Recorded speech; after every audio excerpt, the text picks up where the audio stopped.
Hello and welcome to yet another video, and in this video I'll be talking about this camera right here. It's the Canon EOS 350D. Now this camera has been out for a really long time now. I know it's been out I think since 2006, so it's approaching 17 years in this late summer, I assume. So anyway, this camera has been a really great and fun camera for the past year that I actually use this camera, and I just feel like sharing it with you guys. So without further ado, let's get into the video.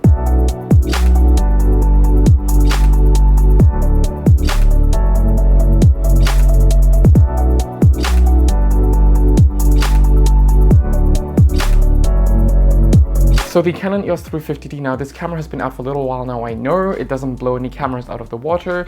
It doesn't even really compete with cameras from 10 years ago. But this camera can be found for like between 20 and 30 euros, a lot of times with the kit lens as well. So I think it's just a great camera to really get into photography.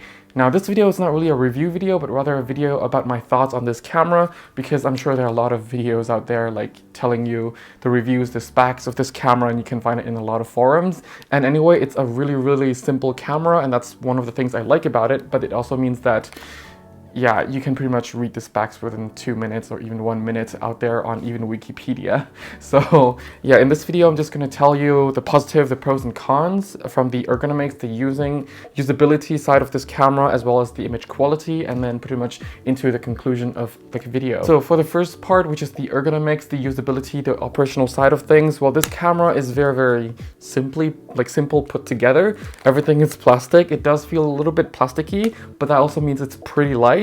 The form factor and everything is a really small and nice and light camera. I really love having the dual LCD here, having the main information up here, so it doesn't drain a lot of battery.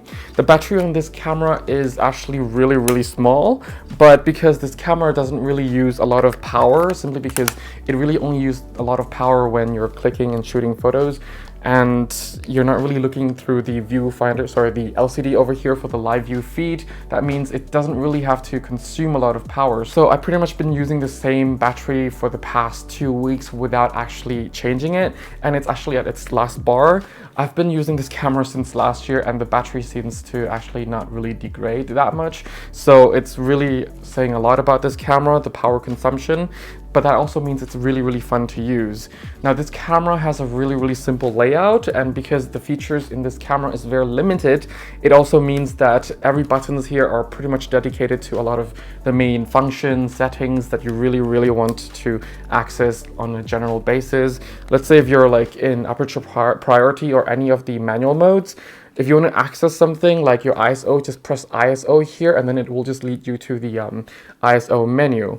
Talking about ISO settings, it really brings back a lot of memories about like the earlier DSLRs, that the ISO actually goes by a larger increment stops, whereas, you know, the more modern cameras, or even cameras from like 8-9 years ago, that doesn't even have to be professional ones, can be entry-level or semi-entry-level cameras. They will have like, you know, 100, 125, 160, I believe, and then 200.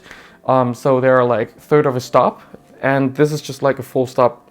So it goes straight from 100, 200, 400, 800, 1600. Yes, it only goes up to 1600. It's not really high, but keep in mind this camera was still like, you know, in its early days, where a lot of people were just converting from analog to digital. So yeah, just jumping different systems, things like that. So it was really a huge leap back then, but nowadays, yeah, it's not really high, and I will talk about the ISO quality later in the image quality section as well. The next part I'd like to talk about is the autofocusing system. The autofocusing system on this camera is by no means fast. It will get the job done if you want to shoot in low light, let's say on the golden hour, sunset or sunrise kind of situation, or even the blue hour. It can sometimes be a bit challenging, but it will still get the job done. If you want to do like street photography or other general purpose photography, it will get the job done. Just don't expect like a lightning quick kind of autofocusing system. If you're in like a really bright daylight or like a normal midday kind of light, the focusing is actually quite fast, whether you're using the really small aperture lenses or large aperture lenses. So that's quite nice. I've tried to use my 85 1.2 on here. It actually works quite nicely if the subject is still and if you're also completely still.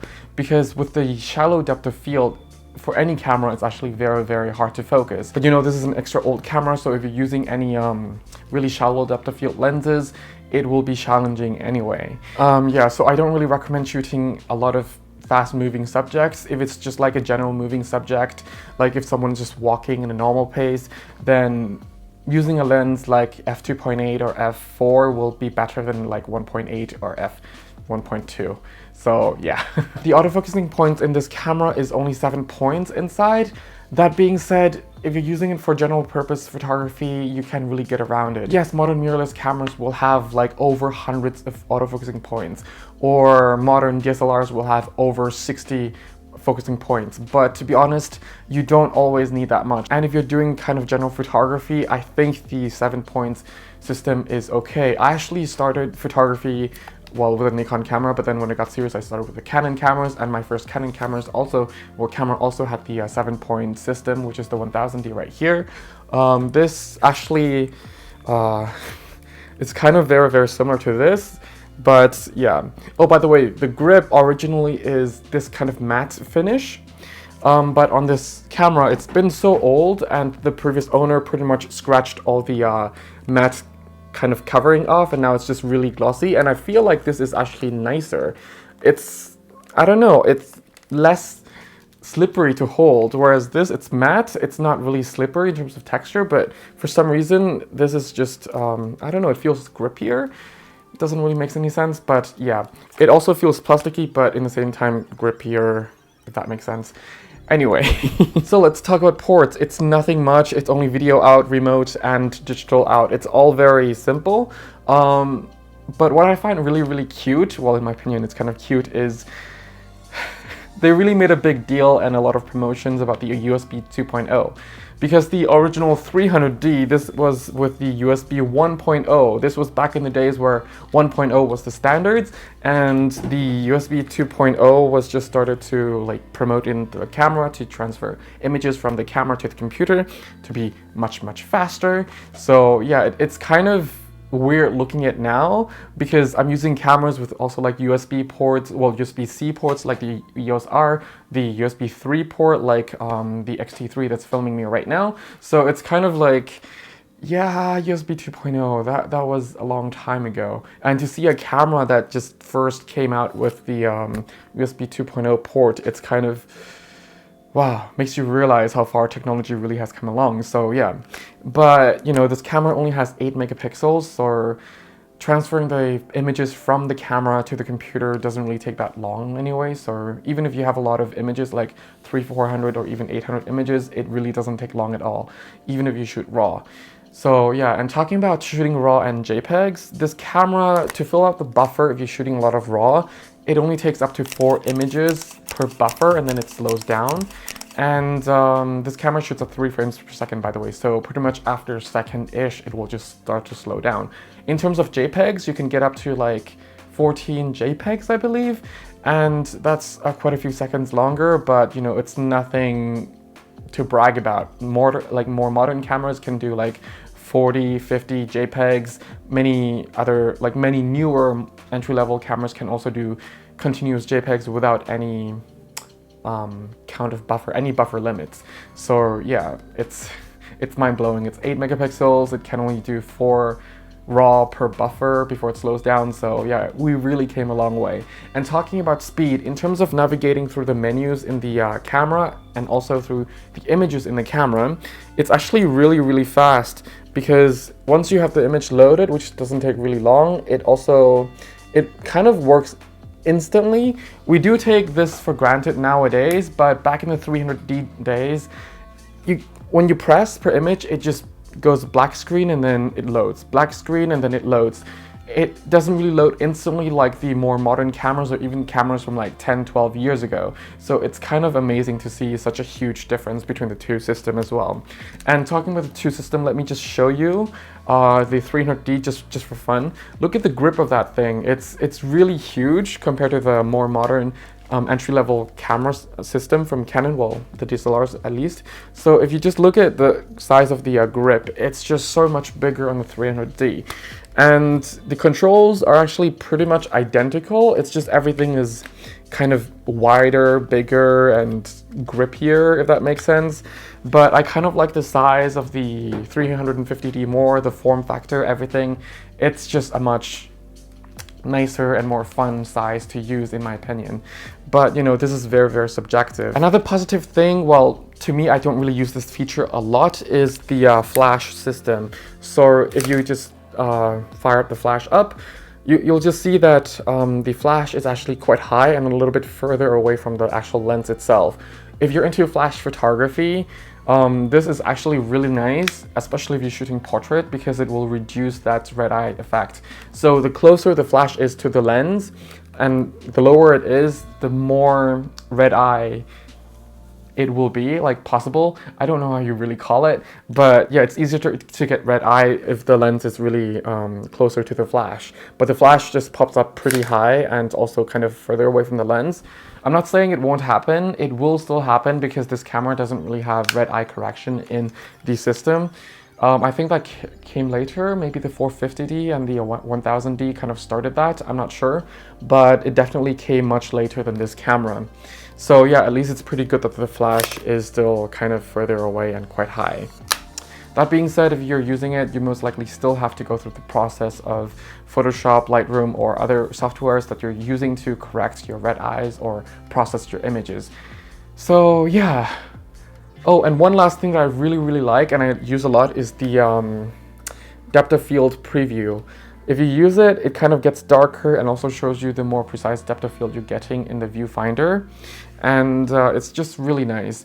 But talking about the viewfinder, actually, here's the one last point about operational side of things, is it's small. It's 97% coverage. So sometimes if you're focusing on something or looking through the viewfinder and then you look at the final result, you might see that certain things kind of pops inside the image that you don't really see around the corners. So maybe you're focusing in the woods, in the forest, where you think you have a very clean, minimalist framing, and then you take a photo and then you look at the final photo, there might be a branch sticking on the side or at the bottom, and you haven't seen that in the viewfinder. It's just simply because it only covers around 97% or 98% rather than 100% viewfinder. But the viewfinder is also very small. If you're working at night, it can be a little bit frustrating. So yeah. So now about the image quality. The image quality for this camera is kind of nice in my opinion. It's very nostalgic, it's very vintage digital look. You have to remember that, you know, with DSLRs back in the days where they're trying to bring customers or photographers from the analog eras into the digital eras. So they really try their best to mimic a lot of what the film can do at the time, especially the professional films. So the type of digital look will be really different. But what I'm really impressed with is the Canon color science. It is not the same as the more modern Canon color science, nor it is the same as the cameras from 7 years ago from Canon digital cameras. So yeah, it's really a totally different kind of color science. That being said, it's still very, very nice. The rendition from, you know, highlights to shadows is also really nice. A lot of cameras back then from other brands, I find that the rendering or the rendition between the shadows to highlights to even blow-offs kind of highlights, it's not really as natural. And on the Canon cameras, it is natural, but it's also really noisy if you're using ISO like over 800. Especially if you're going to recover a lot of details from it. Are there a lot of details that can be recovered? Yes, but it'll be really noisy and pixelated. So just to keep that in mind. You know, this is kind of a camera that you would mainly use at ISO 400, 200, 100, if worst case scenario 800. So if you're working indoors, you can still get by, or in low light, let's say during the twilight hours. Just make sure that you're not really in the scenes where you need to recover a lot of shadows or a lot of highlights, especially shadows actually, because a lot of noise might get in. The JPEGs coming out of this camera is actually quite nice. It's really natural looking and you can just publish it right away if you don't like editing. A lot of times it's kind of warm, and I personally like warm images anyway. It gives that kind of like really natural, cozy, warmth vibe to it. So yeah, it's just my personal taste. Some people might want to make it cooler, I don't know, but I really like the JPEGs coming out of this camera. But I mainly shoot with this camera in RAW, actually most of the time in RAW. So I can say that you know, with the raw files, it's really small. It's really, really nice and small. Like the size of it's like the more modern cameras shooting JPEG. So it's kind of ridiculous, really. But it does still maintain a lot of details. You can actually recover a lot of details from the highlights as well as the shadows. But as mentioned earlier, if you're going to recover a lot of shadows, just make sure you don't really overdo it. Otherwise, a lot of noise will get in. But being 8 megapixels, and if you're only using it for, I don't know, social media, let's say Instagram, where it's like under 2 megapixels, you still are able to trade some of the resolution just to put on the denoising a little bit so that the image is a bit cleaner if you're trying to recover a lot of details in the shadow area. So just to keep that in mind. So yeah, now into the conclusion. I know I really didn't talk that much about this camera, but you know, the features are very limited on this camera. It's mainly just photography centric, so there really weren't a lot to talk about anyway, but in general, I really, really love using this camera. It's such a fun camera to use. I have it since last year. I got mine for 30 euros. I know it's a little bit pricey when I got it, but it is still quite an affordable price to get in general for a DSLR that can do a lot of things that, you know, a general photography purpose would need or require. So yeah, if you want to dip your toe into photography, into DSLRs, I would still suggest maybe looking into the 1000D, the 450D, things like that. They're only like 20 euros more, and sometimes you can get them for like 40 or 50 euros or even 60 euros with kit lenses. So it's really, really nice, and they're going to give you a lot cleaner images. They're going to give you more modern look of an image, as well as more modern technology such as sensor cleaning, because this camera does not have sensor cleaning. So if you're changing lenses, just be very, very careful, and over time you can get dust inside. But because it is not a mirrorless camera, it is harder for the dust to get onto the sensor. So just to keep that in mind. If you already have a DSLR and if you want to just experience the more vintage look, how the vintage digital look from back then looks like, and just pretty much have a camera to just play around with, then you know, you can't really go wrong with this camera. It's only 30 euros or 20 euros sometimes, and it's, yeah, if it breaks, then it breaks, you know. You still can get another one for roughly the same price because, you know, this product was mass produced. So there will always be supply of this on the secondhand market. So yeah. And the last point why I actually love this camera so much, enjoyed using it so much, and why I actually recommend it is actually because, well, it's a simple camera. This camera doesn't have a lot of features, doesn't have a lot of technicalities that you have to learn. So if you're going out and take pictures, this camera feels more like a camera that you can focus on the moments, capturing the stories, and just be in the moment and just photograph without feeling or thinking about, like, if I use this feature, then it gets me that kind of image. If I use that kind of technique plus this feature that this camera comes with, I can get that kind of look. Whereas this one just have all the general things you need for photography, and you can just focus more on the scene, and therefore getting the, or capturing the scene based on the story, the moments, the concepts that you have, rather than the technicality that the camera offers. So yeah, it's going to be more of that type of image rather than the technical image that you usually get or usually have as like a distraction a lot of times with the more modern cameras that has a lot of features and functions packed inside. So I really just love the simplicity of this camera. Yeah, you just have to really be aware about the limitations of the image quality sometimes in certain really high contrast scenarios or really harsh environment, things like that. But if you're willing to experiment, I'm sure you can get a lot of nice and unique images out of this camera, as well as, you know, have a lot of fun with it, really. So yeah, I think that's it. It's pretty much a really, really short video about this camera, but if you need a free photography guidebook, it's linked down in the description below. It's on my website. It's absolutely for free. You don't need to submit your email address. I will not send you or bombard you with any newsletter nonsense. Don't worry.